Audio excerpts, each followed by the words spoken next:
What's up guys, CBK here to bring you another Marvel Spider-Man 2 video. If you're new to the channel, I pretty much only talk about Marvel Spider-Man 2 here. I cover leaks, rumors, theories, and wishlist videos for Spider-Man 2. So if that sounds like something you would be interested in, then be sure to subscribe to the channel. With that being said, let's go ahead and swing on into today's video. Alright, so most of you guys know that I love Marvel Spider-Man. It's my obsession, and I admit I'm a bit of a fanboy. But that doesn't mean that I don't think that things can be improved on going into Marvel Spider-Man 2. I can think that Spider-Man PS4 is a masterpiece, but also want some things changed, right? I just feel like I needed to say that before I criticize anything for Marvel Spider-Man. You guys primarily know me as the guy who makes Marvel Spider-Man 2 wishlist videos. I have given you wishlist videos for combat, swinging mechanics, physics, gadgets, and more. But there is one feature that I've seen no one talk about, including myself, and that is the difficulty of the gameplay. Specifically, the ultimate difficulty. I've played through Marvel Spider-Man over a dozen times, and once I beat the story on my first playthrough, I have only ever played the game on the ultimate difficulty, which is the hardest difficulty, and I have to say it is far too easy.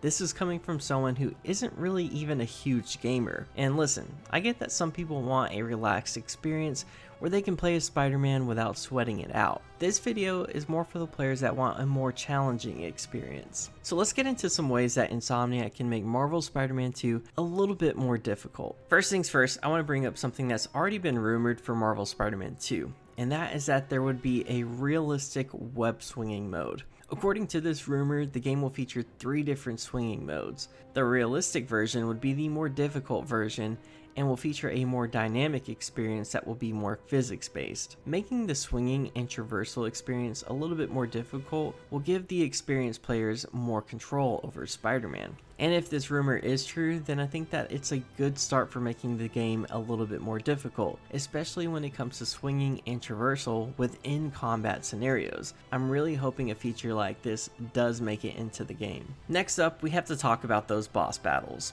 The boss battles in the first game were fine, I think. Their saving grace is that you got to face the entire Sinister Six, so you didn't really get burned out by facing the same enemy over and over. However, my biggest complaint was that it was far too easy to defeat these villains, even in the most difficult setting. Have you ever played a game where you reach a certain boss that seemed almost impossible to beat?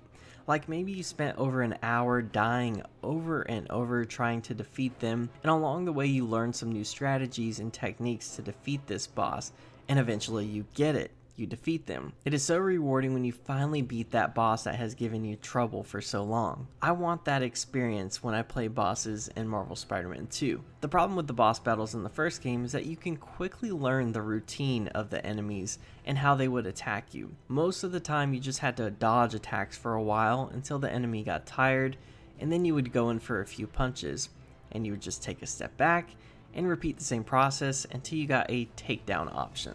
It was pretty much the same thing over and over for all the bosses. It didn't take a long time to figure out how the game wanted you to fight these bosses, and once you figured it out, it was just a matter of repeating the same thing over and over. If we want to get the best experience possible in Marvel Spider-Man 2, then we need more dynamic combat situations when it comes to boss battles. I definitely think the duality of both Miles and Peter in this game will help with that problem and keep things fresh, as you'll likely switch between characters while fighting a boss. But there definitely needs to be more elements added to these fights and unpredictable moves from the bosses. Next up, I want to talk about the normal street crime combat and enemy types. Insomniac definitely had a wide variety of enemy types in the first game. You had your Sable fights, your demons, the thugs, and prisoners, all of that stuff. But they pretty much served the same purpose, just in different outfits. The different types of enemies all had brutes, guys with batons, guys with guns, and dudes with shields.